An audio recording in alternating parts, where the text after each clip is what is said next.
ये कहानी है एक ऐसी लड़की की जो कि एक स्कूटरी पर अपनी दोस्त की शादी में जा रही थी, लेकिन एक करपट अफसर ने उसका रास्ता रोका। उसका चलाने करने की कोशिश की और उसे थप्पड़ मारा और उसे जबरदस्ती से थाने में ले गया। लेकिन थाने में उसने उसके साथ ऐसा क्या किया कि पूरे थाने में बवाल मच गया और हर तरफ सन्नाटा छा गया।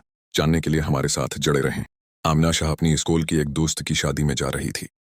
उसका अंदाज बिल्कुल आम था, न कोई सरकारी गाड़ी, न कोई सिक्योरिटी। बिल्कुल एक आम लड़की की तरह वो अपनी स्कूटी चला रही थी। जैसे ही वो शहर के करीब पहुंची, सामने एक पुलिस चौकी नजर आई जहां 3-4 पुलिस एहलकार सड़क के किनारे खड़े थे। दरमियान में इंचार्ज ऑफिसर इरशद खां वर्दी में खड़ा था। उसने आमना को देखते ही हाथ में डंडे का इशारा किया, जिस पर आमना ने स्कूटी रोककर सड़क के किनारे लगा दी। इरशद ने सख्त लहजे में पूछा, कहाँ जा रही हो?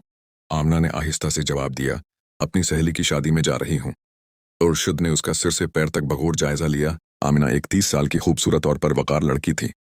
फिर मुस्कुराकर बोला, अच्छा, सहेली की शादी है तो दावत में जा रही हो, लेकिन हेलमेट कहाँ है? तुम्हारी स्कूटी भी बहुत तेज चल रही थी। अब चालान भुगतना पड़ेगा। उर्शिद ने चालान पेड़ निकालते हुए कहा। आमिना को फौरन अंदाजा हो गया कि उर्शिद की नीयत दरअसल नहीं और ये सब बस बहाना है। वो बोली, सर, मैंने कोई कानून तोड़ा ही नहीं। उर्शिद ने तंग आकर कहा, आवा मैडम, हमें कानून सिखाने की कोशिश ना करो। फिर उसने अपने सिपाहियों की तरफ देखा और बोला, इसे सबक सिखाना होगा। अचानक उर्शिद ने आमना के गाल पर जोरदार थप्पड़ मार दिया। ज्यादा बातें मत करो, जब पुलिस कुछ कहे तो चुप रहना चाहिए। आमना का सिर एक पल के लिए घूम गया, मगर उसने खुद को संभाल लिया।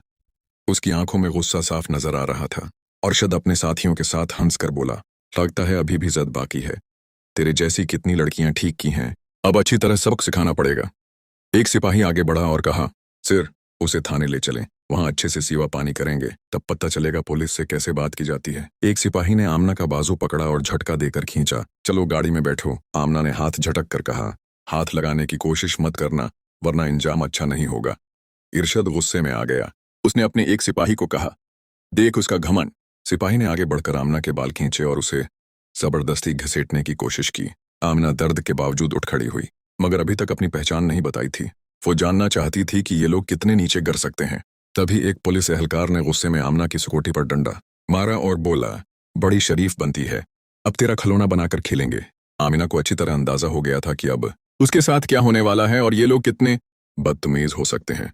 अरशद ने जोरदार आवाज में चलाया, तेरी किस्म, तेरी अकड़ वाली पुलिस से बड़ा मजा लेने आया हूँ। चलो ले चलो, थाने में उसे सबक सिखाएंगे। आमिना की असल पहचान डीईम होने के बावजूद वो छिपी हुई थी।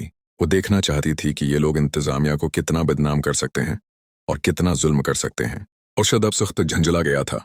उसके सामने एक ऐसी खातून खड़ी थी जिसके नर्म गालों पर थप्पड़ थे, जिसके बाल खींचे गए थे, जिसे जबरदस्ती घसीटा गया था, मगर वो बिल्कुल खामोश खड़ी थी। न कोई चीख, न कोई आ। अरशद ने अपने सिपाहियों की तरफ गुस्से से देखा और धाड़ कर बोला, ले चलो, थाने में बैठकर सोचेंगे इस सरकश औरत का क्या करना है। अरशद हंस पड़ा और बोला, ओह, अब जबान भी चलने लगी है। थाने में देखते हैं कि वहां कितनी लंबी जबान निकलती है। जब आमना थाने में दाखिल हुई तो अरशद ने पूरी ताकत से चलाते हुए कहा, हवे, चाय पानी ले आओ, आज एक खास मेहमान आया है। आमना दीवारों को देख रही थी। खामोशी से वो समझ रही थी कि ये लोग आम लोगों के साथ किस बेरहमी से पेश आते हैं जो अपनी आवाज बुलंद नहीं कर सकते। थाने के एक सिपाही ने अरशद के करीब आकर सरगोशी की, क्या केस है सर? अरशद मुस्कुराकर बोला, कुछ खास नहीं, चिकंग में बदतमीजी की शिकायत है। इस बात पर आमना को कुछ गड़बड़ का एहसास हुआ। फिर उससे पूछा गया, तुम्हारा नाम क्या है? आमना ने खामोशी अख्तियार की, लेकिन जब उर्शद ने बार बार पूछा तो वो हंसकर बोली, नेहा कपूर। उर्शद ने उसका चेहरा घूरते हुए हंसी में कहा, ओ, बड़ी चालाक निकली, झूठ बोलने में भी महारत है, लेकिन याद रखो, ज्यादा चालाकी बहुत महंगी पड़ेगी। फिर उसे जबरदस्ती एक बदबूदार लाकअप में डाल दिया गया, जहां पहले से 2 कैदी बैठे थे। एक ने आमना को देखकर कहा, बहन, तुमने क्या कर दिया? आमना ने हल्की मुस्कान दी और खामोशी अख्तियार की। अब वो इस सड़ील निजाम को करीब से देख रही थी, जहां एक एसपी को भी बना वजह अंदर बंद किया जा सकता है, तो आम लोग तो क्या कहें। आमना कोठरी के एक कोने में बैठी हर हरकत और बात को गौर से सुन रही थी। अरशद ने झूठी रिपोर्ट तैयार करके उसे चोरी और बलिक मेलिंग के झूठे मुकदमात में फंसाने का फैसला किया। जब एक सिपाही ने पूछा, सर, बगैर सबूत कैसे केस करें? तो अरशद हंस कर बोला, यहाँ सबूत नहीं, सबूत बनाए जाते हैं। कुछ देर बाद एक सिपाही आमना के कुंधे पर हाथ मार कर गया, मगर उसके चेहरे पर खौफ नहीं था। तभी दरवाजे पर एक सख्त आवाज सुनाई दी, रख जाओ। सबने मुड़कर देखा तो एसएचओ सरदार सिंह दरवाजे पर खड़े थे, जिनका अंदाज अलग था। उन्होंने अंदर आमना की हालत देखकर पूछा, ये क्या हो रहा है?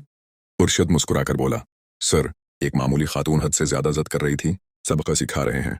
सरदार सिंह ने आमना को गौर से देखा। उसके अंदाज और आदाब आम लड़कियों से मुख्तलिफ लग रहे थे। उन्होंने पूछा, इसका जुर्म क्या है? उर्शद घबरा कर बोला, चिकंग में बदतमीजी। सरदार सिंह को कुछ शक हुआ और उन्होंने हुक्म दिया कि आमना को अकेली कोठरी में रखा जाए। उर्शद हैरान हुआ, मगर सरदार सिंह ने सख्ती से कहा, इसके पास उसके हुक्म हैं। आमना को बदबूदार अंधेरी कोठरी में मुंतकिल किया गया, जहां एक टूटा हुआ मेज और कुछ पुराने लोहे के टुकड़े पड़े थे। अब वो निजाम की असलियत को करीब से देख रही थी, समझ रही थी कि कानून सिर्फ कागजों तक महदूद है। अचानक एक बड़ी सरकारी गाड़ी थाने के बाहर खड़ी हुई। उर्शद घबरा गया और पूछा, यह कौन सी गाड़ी है? सिपाही ने घबरा कर कहा, सर, टीएम साहब आए हैं। उर्शद का चेहरा सफेद हो गया, क्योंकि मामला अब सीधे अली हुकाम तक पहुंच चुका था। डीएम साहब थाने में दाखिल हुए। इनकी आंखों में गुस्सा वाज़ेह था। उन्होंने उर्शद को कड़क आवाज में कहा, यह क्या तमाशा है? उर्शद घबरा कर बोला, सर, बस एक छोटा सा मसला है। डीएम ने फाइल उठाई और गौर से पढ़ी, फिर कोठरी में झांका और पूछा, यह कौन है? इस औरत पर चोरी और धोखाधड़ी के 420 केसेस हैं। क्या तुम्हारे पास सबूत हैं? उर्शद मुकम्मल फंस चुका था। डीएम ने आमना से पूछा, तुम्हारा असल नाम क्या है? आमना ने हल्की मुस्कान के साथ कहा, नीलम वर्मा। थाने में सुन्नाटा छा गया। सबके चेहरे जंगालूद हो गए, खासतौर पर इरशद के। आमना असल में वही डीएम नीलम वर्मा थी, जिन्हें सड़क पर बदसलूकी का निशाना बनाया गया था। जैसे ही ये बात सबके सामने आई, पूरे थाने में हलचल मच गई। डीएम ने गुस्से से उर्शद की तरफ देखा और कहा, उर्शद, इतनी हिम्मत कैसे हुई कि तुम एक सीनियर अफसर पर झूठा इल्जाम लगाते हो? उर्शद कुछ बोलने लगा कि एसएचओ सरदार सिंह ने कहा, सर, कुछ तो गड़बड़ है। अब उर्शद अकेला रह गया है। नीलम ने अपनी पुरामण मगर सख्त आवाज में कहा, उर्शद, तुम्हारी नौकरी खत्म, सस्पेंशन और मुकदमा होगा। उर्शद के हाथ पैर कांपने लगे और बाकी पुलिस वाले उसे नजरअंदाज कर गए। सरदार सिंह ने फौरन हुक्म दिया, उर्शद को गिरफ्तार कर लो और लॉकअप में डाल दो। मगर उर्शद ने जेब से एक कागज निकाला और हंसकर बोला, रखो मैडम, पहले ये देख लो। उसने अपना तबादला आर्डर दिखाया, जिसमें उसका तबादला 3 दिन पहले हो चुका था। डीएम और नीलम ने गौर से देखा। फिर डीएम ने एसएचओ सरदार सिंह को कहा, जाओ और तस्दीक करो कि यह कागज असली है या जाली। सरदार सिंह ने कंप्यूटर चेक किया और कहा, यह असली है। लेकिन उसने नया इंचार्ज नहीं संभाला, यानी अब भी यही उर्शद थाने का इंचार्ज है और तमाम बिदानवानियां उसी के दौर में हुई। नीलम ने आंखों में आंखें डालकर कहा, अब तेरा नया ठिकाना वही होगा जहां तो दूसरों को डालता था। डीएम ने सिर हिलाया और सिपाहियों को कहा, उसे गिरफ्तार करो। जैसे ही सिपाही आगे बढ़े, उर्शद ने कहा, मैं अकेला नहीं, पूरा थाना मेरे साथ है। कुछ पुलिस वालों के चेहरे रंगे गए। सरदार सिंह ने डीएम की तरफ देखा और कहा, पूरा थाना साफ करना पड़ेगा, कोई नहीं बचेगा। डीएम ने कहा, जो हुक्म है वही होगा। थाने में अचानक बजली सी कर गई। बाहर मौजूद रिपोर्टर भी, जो पहले से मशकूक थे, फौरन मोबाइल पर खबरें फैलाने लगे। अब ये केस दबाने वाला नहीं था। अचानक एक लंबी चमकदार काले शीशे वाली गाड़ी थाने के बाहर खड़ी हुई और एसएसपी साहब बाहर आए। थाने के अफसरान की हालत कशीदा थी। एसएसपी ने कहा, यह सब कब से चल रहा है? मगर डीएम और थाने के इंचार्ज दोनों संजीदा खड़े थे। एसडीएम नीलम वर्मा ने सीधा एसएसपी की आंखों में देखकर कहा, आपको क्या लगता है आप बच पाएंगे? सरदार सिंह ने फौरन एक फाइल निकाली, जो एसएसपी के तमाम गुनाहों की तफसील थी। नीलम ने वो फाइल एसआईएसपी को दी और कहा, ये देखें, इसमें आपके तमाम करतूत दर्ज हैं। एसआईएसपी के माथे से पसीना टपकने लगा। डीआईएम ने फौरन हुक्म दिया, उसे गिरफ्तार करो।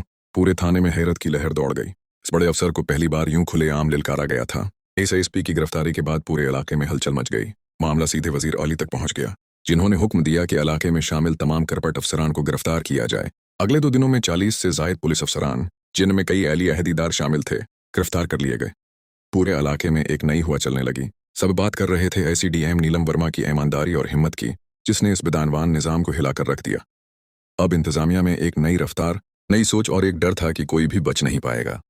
नीलम वर्मा का काम मुकम्मल हो चुका था। उसने दिखा दिया कि अगर इरादा साफ हो तो पूरा मुल्क बदल सकता है। नीलम वर्मा की बहादुरी और ईमानदारी की कहानियां पूरे इलाके में गूंजने लगीं। हर कोई उसके अज़्म और हौसले की तारीफ करने लगा था। वो इस बात पर यकीन रखती थी कि कानून को सिर्फ कागजों और दफातर में नहीं, बल्कि अमल में भी नाफिज होना चाहिए। नीलम ने उस फसाद को जड़ से खत्म करने का इज़्म कर लिया था, चाहे उसके लिए उसे कितनी भी मुश्किलात का सामना करना पड़े।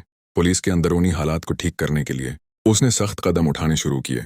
हर बदआइनवानी और जियादती की रिपोर्ट की जा रही थी और नीलम खुद उन केसेस की निगरानी कर रही थी। थाने के अंदर हर एक को अंदाजा था कि अब उनके बेईमानी के दिन खत्म हो गए हैं। उर्शद जैसे लोग जो पहले बेखौफ थे, अब कांपने लगे थे। वो जानता था कि नीलम की गिरफ्त में आना अब नागजीर है। नीलम ने इलाके के अवाम के साथ भी राब्ता बढ़ाया। वो चाहती थी कि लोग अपने हुकूक जानें और बेजा जुल्म के खिलाफ आवाज उठाएं। उसने अवामी शिकायत के लिए एक खुसूसी सेल कायम किया, जहां हर कोई अपनी परेशानी बता सकता था। इस सेल में काम करने वाले अहलकारों को सख्त तरबियत दी गई, ताकि वो इंसाफ के तकाजे पूरे करें। नीलम का यह सफर आसान नहीं था। लेकिन उसकी हिम्मत और ईमानदारी ने उसे हर मुश्किल से लड़ने की ताकत दी। इसने साबित किया कि एक फर्द भी निज़ाम को बदल सकता है, अगर उसका इरादा मजबूत हो और वो सही समत में कदम बढ़ाए। उसकी कहानी न सिर्फ इलाके के लिए बल्कि पूरे मुल्क के लिए एक मिसाल बन गई कि जुल्म और बेदानवानी के खिलाफ लड़ाई जीतना मुमकिन है। अब लोग उम्मीद करने लगे थे कि एक दिन ऐसा आएगा जब हर पुलिस एहलकार ईमानदार होगा और हर शहरी को इंसाफ मिलेगा।